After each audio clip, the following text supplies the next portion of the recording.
vous êtes là pour parler du film. Moi aussi. On commence par l'idée. L'idée, donc, comment ça nous est venu c'est parti d'une mise en commun en fait. On a tous des idées assez différentes au départ. On a essayé de faire un tour de table et chacun a exposé ses idées.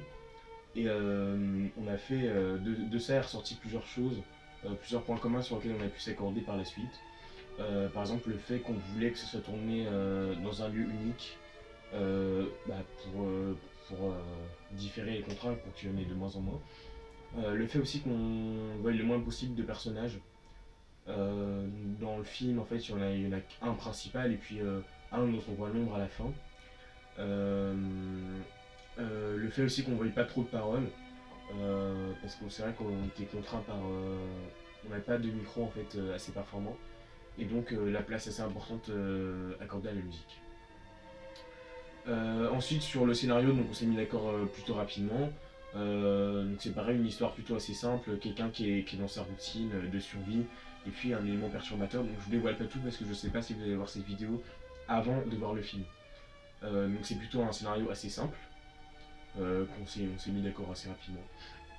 Ensuite l'endroit où on a tourné, donc les Ardoisières, c'est un lieu plutôt vaste, avec plusieurs endroits, vraiment des très beaux endroits. Et puis ça présente l'avantage d'être peu fréquenté, surtout dans la partie où on est allé, qui présente des endroits plutôt isolés. Et puis surtout c'est une partie qui n'est pas ouverte au public. Et du coup, il n'y a pas de passants qui passent souvent là-bas. Et, et du coup, ça n'a pas pollué le film. Dans ce film, plusieurs parties pris, notamment le rythme ternaire. Qu'est-ce que c'est le rythme ternaire? En fait, on l'évoque dès le début du film, avec ce plan donc, où il commence à rouler son matelas, et puis hop, ça s'éloigne, ça s'éloigne, ça s'éloigne. Et donc ce rythme ternaire, on le retrouve en fait dans le film et on décline en fait. On décline notamment dans la façon de filmer, avec au début des plans fixes, dans une première partie, puis dans la deuxième partie des plans en mouvement, et enfin dans la troisième partie des plans à la main. Ces trois parties correspondent à peu près aux trois étapes du schéma narratif, donc la situation, la routine, l'élément perturbateur avec le mouvement, et puis la résolution et la fin. Donc voilà, c'est un film en trois temps, filmé avec trois façons différentes, et avec un début qui commence en trois fois en un rythme ternaire. Pour finir, c'est vrai que vous me demandez des références, c'est l'ouverture.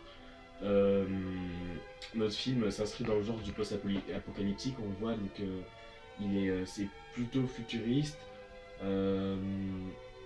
Il trouve le sachet quand il trouve dans la maison délabrée, il trouve un sachet de nourriture déshydratée. Donc on a voulu faire ça. En fait, c'est un sachet de mousseline, mais il le trouve et et donc ça contribue au post-apocalyptique. C'est un genre qui est plutôt, il y a beaucoup de films là-dessus. Nous, ça nous a fait penser à The Road, un film qui date de 2009. De John Hillcoat, voilà, ça nous a fait penser à ça. Et voilà pour l'ouverture et la référence. Nous vous souhaitons une bonne... Non, les bruitages. Les bruitages. Tout le film a été fait, tout le son a été enlevé, Tout le son a été enlevé et on a fait le film avec des bruitages. et uniquement des bruitages. T'es content? Très, très satisfait. Et voilà. Donc The Road 2009, John Hillcoat voilà, qui est une bonne référence. On vous souhaite... Non, les rôles. Les rôles. Toi, tu as fait l'acteur. Et les rôles. Toi... Ah, les rôles.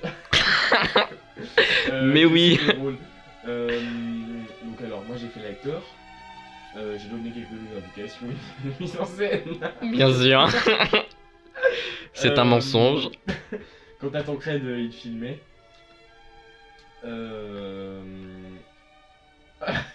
Et Étienne, montage. Du montage. Et donc voilà comment on a réparti les rôles à peu près. Donc nous vous souhaitons bah, un agréable regard sur le film. Au revoir. Je vous remets à ma lecture.